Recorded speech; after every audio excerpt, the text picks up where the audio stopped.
तो प्रोत्साहन सिर्फ एक बौद्ध भिक्षु का था, जिनका नाम आदरणीय भंते सुमित रतन थेरा है। उन्होंने न केवल उत्तर प्रदेश के बहुत सारे जनपदों में बल्कि दूसरे प्रांतों में भी, इसमें 4 प्रांतों के लोग थे। आपके गुजरात से थे, आपके उत्तर प्रदेश से थे, मध्य प्रदेश से थे, दिल्ली से थे, उत्तर प्रदेश से थे।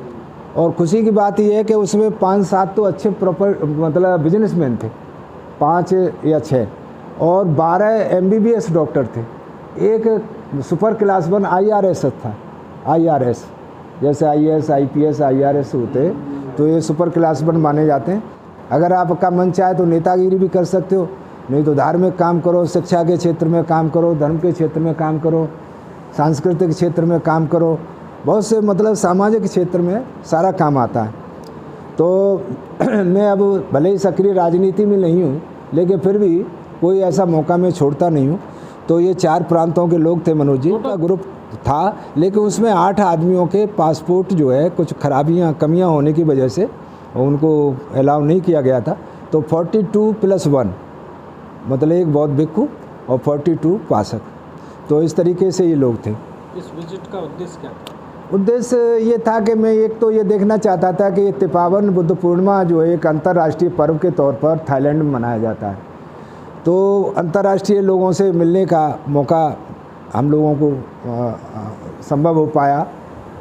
तो वो मेरी भी इच्छा थी कि भाई और कंट्री के लोगों से भी मुलाकात होगी। और दूसरा, थाईलैंड को बहुत बदनामी होती थी स्किन करेंसी के नाम पर, तो मैं जानना चाह रहा था कि भाई जो बुद्धिस्ट कंट्री है, क्या वहाँ ऐसा होता है? अगर ऐसा होता है तो फिर बुद्ध के नाम पर तो ये बात जो है जमती नहीं है। लेकिन मैंने वहाँ पाया कि ऐसा मुझे कहीं कुछ नहीं मिला। हाँ, वहाँ जैसे बुद्धिस्ट कल्चर में ये जो विपस्सना है, तो विपस्सना में ये जो क्या बोलते मसाज, तो मसाज का भी कल्चर है विपस्सना में। वहाँ स्टीम मसाज होता है, स्टीम मसाज मतलब पैरों का होता है, लेकिन बैंकॉक में तो बहुत कम देखा था, पटाया सिटी में थोड़ा ज़्यादा था। तो वहाँ मसाज का कल्चर तो है, और मसाज के कल्चर में कोई ऐसा नहीं है कि मतलब कोई वैसे ही मतलब हर्बल मसाज होता है और बाकायदे पहले बुकिंग करानी पड़ती है, लेकिन ऐसा मैंने वहाँ थाईलैंड में नहीं पाया। तो ये भी मुझे जानने की इच्छा थी। और वहाँ दूसरा जहाँ हम रुके थे, तो वो मतलब थाईलैंड चूँकि इस पर्व के कारण अंतर्राष्ट्रीय कंट्री माना जाता है, वहाँ बुद्ध पूर्णिमा अंतर्राष्ट्रीय स्तर पर मनाया जाता है, त्रिपावन बुद्ध पूर्णिमा। और दूसरा, हीरे जवाहरात की मान से होने की वजह से भी लोग, बहुत सारे विदेशी कंट्री के लोग आते रहते हैं।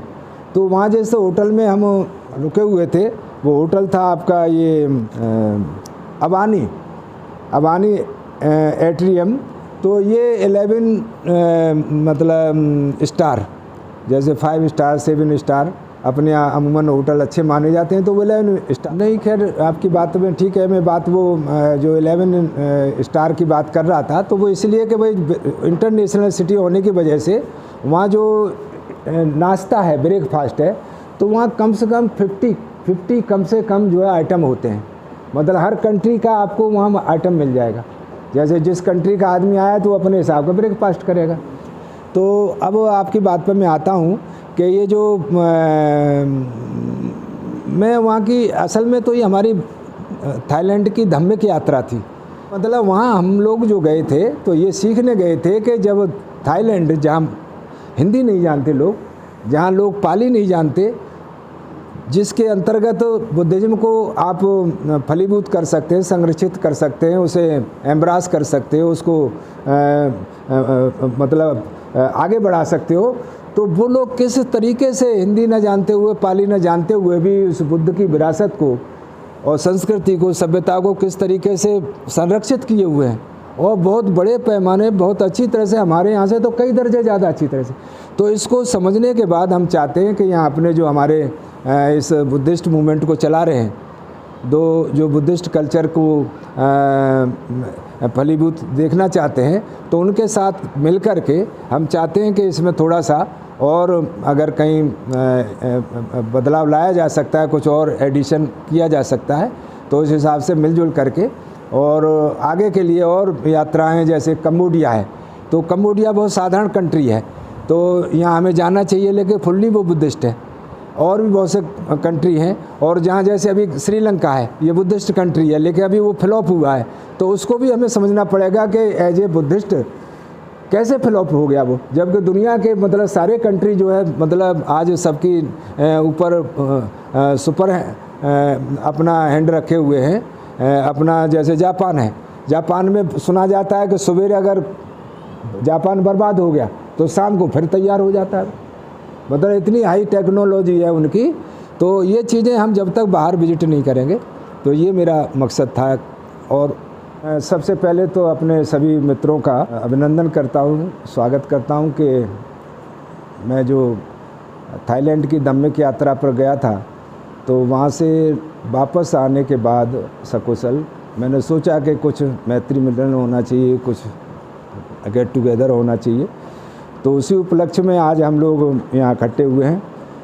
तो मैं ये बताना चाहता हूँ कि बाहर की जो यात्रा है, चाहे दम्मिक यात्रा हो या वैसी यात्रा हो, तो हम लोग यहाँ से अपने ग्रुप के साथ इंदिरा गांधी इंटरनेशनल एयरपोर्ट से बैंकॉक एयरपोर्ट के लिए, तो नेक्स्ट डे हम मॉर्निंग में फ़्लाइट थी हमारी 5:30 बजे, और वो 4 घंटे में 3300 किलोमीटर की यात्रा थी दिल्ली टू बैंकॉक।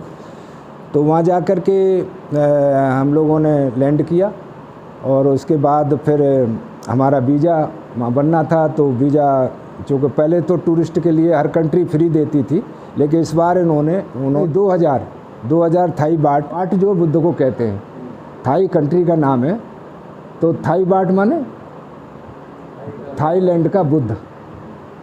तो 2000 बाट जो है वहाँ का चार्जेज उन्होंने लिया, तो उसमें थोड़ा टाइम लगा, लेकिन बाद में फिर हम अपने होटल पर जा कर के, तो उस दिन 15 तारीख को तो बहुत ज़्यादा कुछ नहीं देख पाए थे, लेकिन 16 तारीख को चूँकि बुद्ध पूर्णिमा थी और एक अंतर्राष्ट्रीय महापर्व था बुद्ध का, और भी कंट्री के बहुत सारे लोग आए हुए थे, तो हम लोगों ने ये हमारे पास वहाँ किंग कॉन्ग नाम के एक बहुत हाई क्लास एयर कंडीशनड बस होती है, वो हायर कर रखी सारे यात्रियों ने मिल कर के, और उस बस के माध्यम से हम लोग जब एयरपोर्ट से निकले, तो उसके बस के साथ जो वहाँ की गाइड थी मीना, मिसेस मीना, तो वो मतलब उसने बाकायदे हमारे बुद्धिस्टों को वेलकम किया, और वो गाइड रही, उसे हिंदी आती थी, उसे थाईलैंड की भाषा आती थी, थाई लैंग्वेज, उसे इंग्लिश आती थी, बहुत फॉरवर्ड। अवानी एट्रियम नाम का 11 स्टोरी, मतलब जैसे अपने यहाँ 5 स्टार 7 स्टार, वहाँ 11 स्टार तक के होटल हैं, तो उस होटल में रुकने की व्यवस्था थी। और 16 तारीख को हम लोगों ने जब उसमें बुद्ध पूर्णिमा के दिन सबसे पहले अपनी जो दिनचर्या शुरू की, तो वहाँ किंग रॉयल मोनेस्ट्री है, पहले उसका हमने विज़िट किया, उसमें 500 थाई बाट जो है टिकट था। और उसके बाद फिर एक वाट अरुण टेम्पल था, वो भी बहुत हाई क्लास टेम्पल था, बुद्ध ये वाट अरुण टेम्पल। और उसके बाद माउंटेन गोल्डन टेम्पल, जिसमें 342 सीढ़ियाँ नीचे से चढ़ कर के आप ऊपर जब जाएंगे, तो वो सीढ़ियाँ इतनी हाई क्लास, मतलब उनकी, वैसे तो पूरा शहर ही मतलब बहुत हाई क्लास, कहीं कोई गंदगी नहीं, कहीं कोई अनुशासनहीनता नहीं, बहुत हाई क्लास सारी चीज़ें। तो उससे जा कर के हमने देखा वो सीढ़ियाँ उन्होंने स्लीपर से, लकड़ी के उससे बनवाई हैं, ताकि मतलब जो यात्री लोग हैं वहाँ तक चढ़ने में उनको दिक्कत नहीं जाए, कोई फिसला नहीं। और बीच बीच में बहुत सारी उसमें एंटरटेनमेंट रहता है, क्योंकि 342 सीढ़ियाँ बहुत होती हैं, तो नीचे से जाने में भी दिक्कत नहीं, ऊपर से भी कोई दिक्कत नहीं। तो वो माउंटेन के ऊपर है, गोल्डन माउंटेन टेम्पल कहलाता है वो। और वहाँ दूसरा एक थाई कल्चर मोनेस्ट्री थी, वो भी 200 थाई बाट उसका टिकट था, वो भी मतलब। तो वहाँ ज़्यादातर जो टेम्पल हैं या मोनेस्ट्री हैं, तो या तो उपासक लोग जो है उपासक मंडल इमेज में जो बुद्ध की इमेज है, बुद्ध की स्टैचू को, तो वो 500 केजी से प्लस जो है सोने का है। वो कभी कोई वहाँ का किंग जो है उसे कहीं से लाया था तो वो मिट्टी में सनी हुई थी। बाद में वो देखा गया कि वो तो गोल्डन है, तो फिर गोल्डन को और परिशुद्ध करके अब वो जो है मतलब बिग गोल्डन बुद्धा के नाम से वो मशहूर है। वो भी देखा के बाद फिर हम वहाँ से शाम के टाइम में मतलब पटाया सिटी का बीच जो वो समुद्र के किनारे है पटाया सिटी, तो उसमें शाम के टाइम में लोग अपना एंटरटेन करने जाते हैं। तो हम लोग भी मतलब वहाँ बीच के किनारे अपने रेती में बैठ बाट के अपनी यादें ताज़ा करते रहे, एक दूसरे से बातचीत। कुछ लोग नहाने वाले भी थे। उसकी खास बात ये है बीच की कि वो दिन में बीच जो है 1-8 किलोमीटर अंदर रहता है, मतलब समुद्र जो है 1-8 किलोमीटर दिन में अंदर रहता है। और शाम के टाइम में जैसे जैसे नाइट होती जाएगी वो 1-8 सब लोग वेट करते रहते हैं, भाई आ रहा है बैठो थोड़ा और। तो 8-9 बजे तक लोग बैठते रहते हैं। हाँ, तो वो देखा। उसके बाद फिर 18 तारीख को हम लोगों ने मतलब सुबह भी कुछ बुद्धिस्ट टेम्पल्स देखे, क्योंकि वहाँ अधिकांश बुद्धिस्ट टेम्पल ही हैं। हाँ, वहाँ शायद एक आध मस्जिद ज़रूर दिखाई दी हमको राशिद मियाँ, लेकिन बाकी और कुछ नहीं दिखाई दिया। गुरुद्वारा भी नहीं था मेरे ख्याल से, क्योंकि सरदार लोग बहुत कम हैं जो होटल चलाते हैं। बाकी नहीं तो क्रिश्चियंस के अलावा चर्च वर्च तो हमने नहीं देख पाए, होंगी ज़रूर चर्च, क्रिश्चियंस थे वहाँ, लेकिन बुद्धिस्ट टेम्पल ही थे अधिकांश, और बहुत उच्च श्रेणी के, बहुत बढ़िया तरीके के, बहुत अनुशासनबद्ध। और कोई भी कितने भी लोग वहाँ जाएं तो खाने का, पीने का, पानी का, सारी चीज़ की व्यवस्था टेम्पल्स में वहाँ बाकायदे रहती है। 11-12 बजे फिर ये क्रूज जो शिप होता है, तो इसके माध्यम से वहाँ एक ये कोरल आइसलैंड है। अधिकांश तो हमारे ही लोग थे जो हमारे साथ थे, 42-43। तो उन्होंने 2 मतलब अपने शिप से, बोट से, मतलब वहाँ क्रूज में उन्होंने हमें छोड़ दिया। और उसके बाद उससे तो वो क्रूज में भी 3-4 इवेंट थी कि एक तो वो मतलब पैराशूट का था, जैसे मैंने ये किया वहाँ। आप कहोगे कि भाई 70 साल का आदमी ये कैसे, जो 3000 का था, मतलब 4 इवेंट थी इसमें। तो एक तो ये था पैराशूट का, एक और डिप का था, तो वो तो मेरे उसमें वीडियो में है। उसमें ऐसा होता है वो मतलब जैकेट पहना देते हैं, और दूसरा जो है आँखों पे वो वैसा चश्मा लगा देते हैं, और एक मुंह में जो है वो पाइप डाल करके, और वो उसका वो ऑक्सीजन ऊपर से चलती रहती है। साथ साथ इर्द गिर्द जो है वो भी घूमते रहते हैं तैराक जो है, जिससे आप डूब जाएं तो मतलब जो बचा सकें। तो मैंने वो भी किया इवेंट, मतलब बहुत अच्छा मेरे उसमें वीडियो में है। और उसके नज़दीक जा कर, कोरल आइलैंड के नज़दीक, आइसलैंड के नज़दीक जा कर के, तो एक बाइक होती है। तो बाइक वो पहले तो मतलब आगे आपको बिठा लेगा और पीछे वो खुद बैठता है, लेकिन बाद में वो मतलब पता नहीं कब उतर गया और मुझे खाली वो छोड़ करके अब पूरे समुद्र में बाइक लेकर के आप अकेले, तो मैं समझता हूँ वैसा आदमी तो डर की वजह से मर जाएगा चलाना चलो। लेकिन उससे खास बात ये हो रही कि जो आदमी चलाना नहीं जानता वो भी चला लेता है, क्योंकि बचने के लिए हर आदमी अक्लमंद हो जाता है। मतलब जो उसे मतलब बाइक को पानी के ऊपर चलाना, तो पहले तो वो चला रहा था, फिर मुझे उसने थोड़ा बहुत ट्रेंड कर आके देसी देख लिया कि हाँ चल पड़ेगा, वो उतर गया और मैं अपना अकेला ही फिर जो है, लेकिन वो रहा वहीं आसपास, जिससे कि अगर डूब जाए तो कोई हाँ मतलब उतरते जाते हैं और एक ही लास्ट में रह जाता, वो भी डेंजरस है। और बाकी वो आइसलैंड था पास में, तो उसको देखा। और उसके बाद फिर हम शाम के टाइम अपने उसी बस से जो वहाँ खड़ी हुई थी, उसी बस से वहाँ पटाया सिटी आ गए। तो पटाया सिटी में एक और ख़ास बात ये थी कि जो ये मतलब थाईलैंड है और लाओस है और म्यांमार है, तो ये हीरे के लिए, डायमंड के लिए, इनके लिए मशहूर है। वहाँ माइंस भी हैं इसकी और वो प्रोडक्शन भी है। पूरे दुनिया भर के कंट्री अपने अपने हिसाब का वहाँ डायमंड तैयार कराते हैं, रूबी तैयार कराते हैं। हीरे जवाहरात का थाईलैंड जो है, अब मैं बता रहा हूँ आपको बुद्ध की कितनी बड़ी अनुकंपा है। वो मतलब वहाँ वो लोग इतने तेज हैं कि वो नौकरी करना पसंद नहीं करते, मतलब व्यवसाय पसंद करते हैं। अब उसमें से कई चीज़ तो ऐसी है जो समुद्र में से ढूंढ ढांड के वो हीरे जवाहरात उसमें तलाश लेते हैं। समुद्र की जो शिप्स वगैरह शिप्स होती हैं, क्या क्या होती हैं, इनमें से बहुत सारी चीज़ें वो इनमें से तलाश लेते हैं। और दुनिया भर में वो इसीलिए उसे ट्रायंगल गोंडल कहा गया है। मतलब दुनिया के जो मतलब कारपोरेटर्स हैं वो मतलब वहाँ नज़र गाड़े रहते हैं कि हमें थाईलैंड में कोई व्यापार करने का मौका मिल जाए। तो वो हमने वो भी देखा, दरोगा जी को दिखाया था मैंने। तो उसमें मतलब वो जो जेम्स ज्वेलरी कहलाती है वो गैलरी, तो उसमें ऐसी जैसे हमारी कुर्सियाँ ऐसे आप बैठ गए तो सामने बैठ गए, ऐसे करे 5-7 डब्बे की वो होती है, ऐसी 8-10 उन्होंने हमें प्रोवाइड कर रखी थी। तो वो बिल्कुल उसमें अंदर कहना चाहिए ज़मीन के अंदर वो रेल लाइन सी पड़ी हुई है, उस पर वो अपने आप ऑटोमेटिक पता नहीं कैसे चलती रही। और उसमें वो दोनों साइड में हमें दिखाई दी माइंस में काम करते हुए कैसे वो पिघलाया जाता है, कैसे क्या किया जाता है, वो भी बहुत वंडरफुल था। और फिर आगे जाकर के उसका मार्केट था हीरे जवाहरात का, तो जिन लोगों के पास ज़्यादा पैसा था उन्होंने ख़रीदा भी। हालांकि थोड़ा सस्ता है यहाँ से, लेकिन थाई बाट की कीमत ज़्यादा है हमारे यहाँ से। जैसे यहाँ का 2.5 रुपया वहाँ के 1 रुपये के 1 थाई बाट के बराबर है। हमारे यहाँ से उनकी वैल्यू ज़्यादा है। हम कहने को तो लंबी चौड़ी मारते रहते हैं कि विश्वगुरु हैं। अब थाईलैंड जो बहुत छोटा कंट्री है, लेकिन है बहुत मतलब खूबसूरत और बहुत अमीर, बहुत नीट एंड क्लीन, और कोई किसी तरह की चीटिंग नहीं, किसी भी तरह की। उसके बाद फिर हम लोग उसको देखे दाके शाम को फिर अपना मार्केटिंग किया। मार्केटिंग के लिए भी अलग मार्केटिंग स्ट्रीट है जहाँ बहुत सारे टाउन्स बने हुए हैं। चाइना का टाउन्स है, बर्मा का टाउन्स है, इंडिया का भी मेरे ख्याल से मुझे तो नहीं दिखा। इंडियन होटल तो थे, होटल तो सभी कंट्रियों के मिल जाते हैं।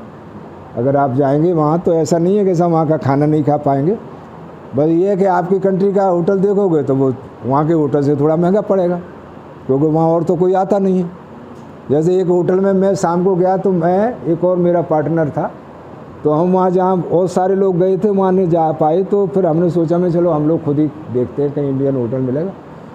तो वहाँ गए तो बहुत कॉस्टली था। हालांकि 2 आदमियों ने खाया तो करीब मेरे ख्याल से वो 1200-1300 रुपये का खाना बैठा।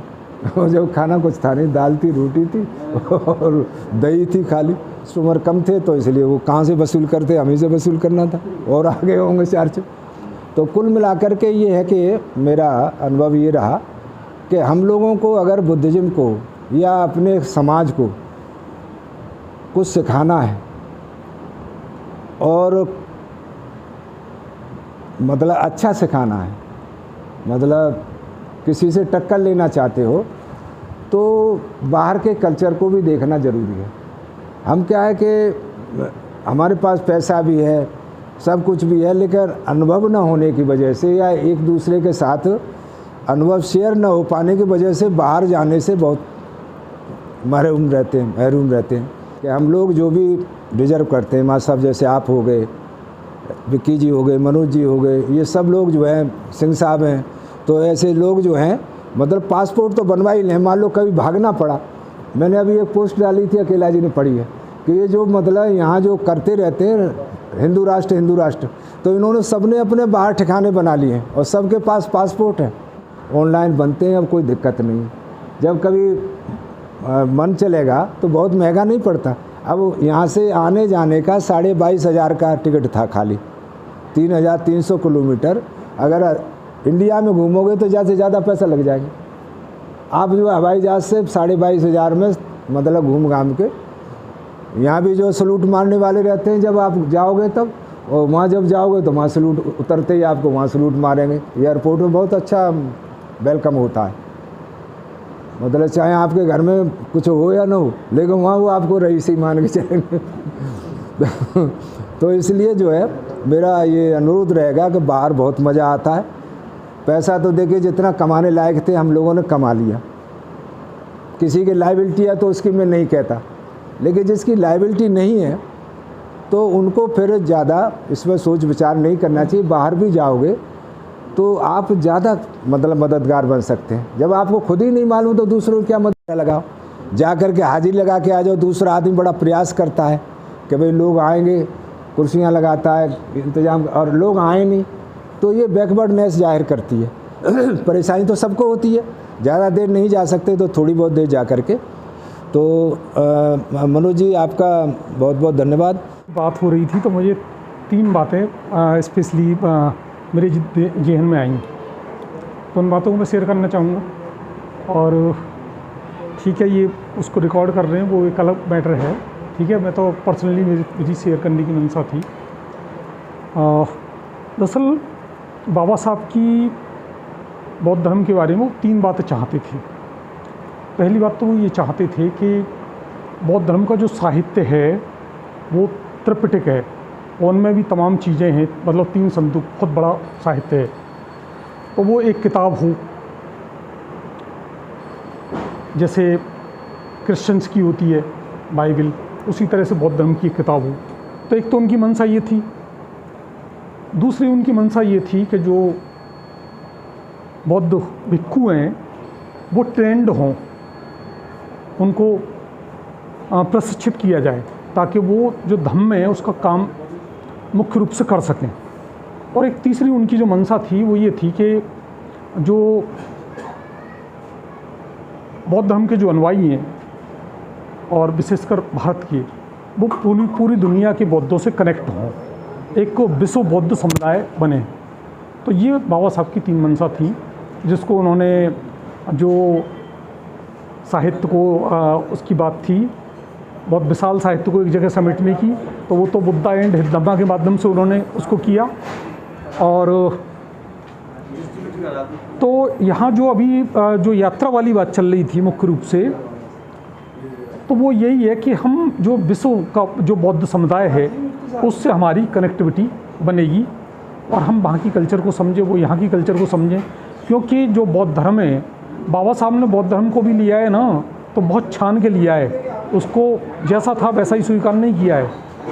जैसे कि उन्होंने 22 प्रतिज्ञा बनाई, तो उसमें भी उन्होंने छान के, उसमें 8 बातें तो ऐसी हैं कि मैं जैसे ब्रह्मा विष्णु महेश वगैरह उनको, और या देवी देवता उनको नहीं मानूंगा, इस तरह की बातें हैं। तो बाबा साहब ने जो बौद्ध धर्म को अपनाया वो एक छान के अपनाया। और यही वजह है कि जो विश्व समुदाय है ना, अभी जो बाबा साहब की बुद्धा एंड धम्मा है उसको पूरी तरह से एक्सेप्ट नहीं कर पाया है, क्योंकि वो छना हुआ परिष्कृत चीज़ है। तो एक बात तो मेरे जहन में ये आई जो मैंने आपसे शेयर की है। दूसरी बात, अभी जो आपने चर्चा चलाई थी वो थाईलैंड में एक वो 500 कुंतल की प्रतिमा के बारे में, तो उसके बारे में मैंने एक साहित्य पढ़ा था।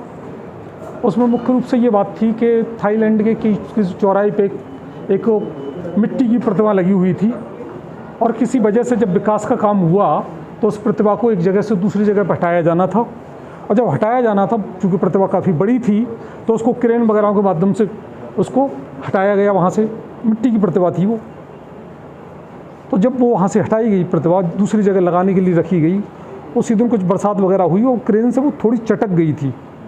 तो वो प्रतिमा देखी गई, तो जो वहाँ कारीगर वगैरह थे उन्होंने थोड़ा सा वो मिट्टी हटा के देखा, तो वो अंदर से बिल्कुल सोने की थी। तो जो कारीगर वगैरह थे वो बिल्कुल आश्चर्यचकित रह गए, क्योंकि वो प्रतिमा वास्तव में सोने की थी। तो दरअसल कोई जो पुराने जो लोग थे, उन्होंने कोई आक्रमण वाली बात रही होगी, या कोई विदेशी आक्रमण वगैरह, या किसी से सुरक्षा के दृष्टिकोण से इस तरह से उन्होंने एक मिट्टी का मोटा लेप बनाया था, और वो चीज़ उजागर हो गई। इस बात का भी एक बड़ा आध्यात्मिक चीज़ निकल के आती है कि हम जो लोग हैं, हम लोगों के बाहर भी हम लोग सारे लोग मिट्टी के बने हैं, लेकिन अंदर से सारे लोग सोने के हैं। इसका भी एक आध्यात्मिक महत्व है, एक आध्यात्मिक बात जाती है, बशर्ते कि हम अपने अंदर के विद्युत्व को जगा लें। दूसरी बात ये, और तीसरी बात आपने जो बताई थी कि जो वहाँ जो रोमांचक जो बातें हैं, जो हैंग ग्लाइडिंग और जो पैरा हैंड ग्लाइडिंग की जो बात बताई, तो वो जो चीज़ें हैं, देखिए जो तीर्थ है ना, वो अपने आप में मानसिक जो पैटर्न है उसको तोड़ने वाला होता है। ओके, तीर्थ का मतलब ये होता है कि हम अपने जो डर हैं, अपने भ्रम हैं, अपनी जो धारणा है, उनसे मुक्त हो जाएं। और ये जो हमारे भय के, जैसा बताया मोटरसाइकिल से वो छोड़ दिया और आगे बढ़ गए, तो ये दरअसल भय से पार जाने की कला है। So thank you, thanks a lot. बहुत ढेर सारी बातें हुई, थैंक यू। और मैं बधाई देता हूँ आपको और आप सब लोगों को भी बहुत बहुत धन्यवाद देता हूँ। Thank you, thanks lot. Chetram Satsangi ji sir, जी। बोले सर। क्या पूछना चाहते हैं, बोलिए। मैं ये पूछना चाहता हूँ, इस तरीके की जो विजिट है जी। उससे क्या लाभ मिल रहा है?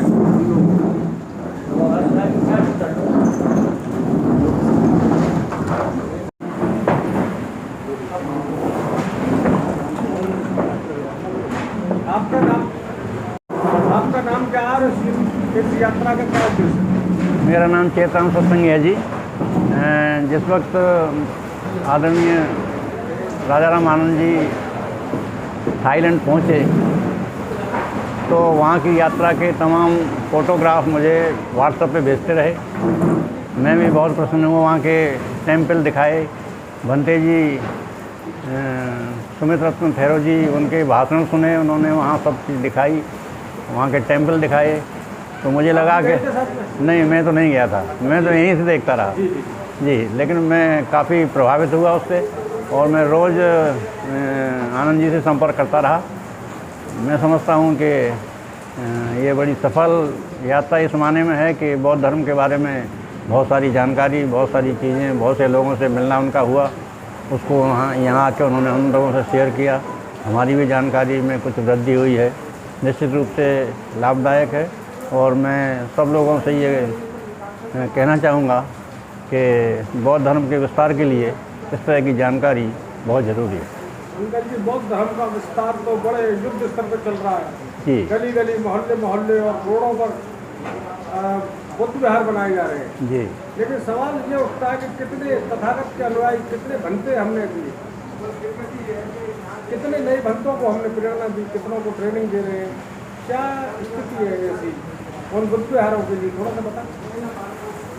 जहाँ तक बौद्ध भिक्षु और भंते लोगों का प्रश्न है, मैं समझता हूँ कि इन पिछले 10-15 साल से काफ़ी भंते ट्रेंड भी हुए हैं, काफ़ी जन जागृति कर रहे हैं।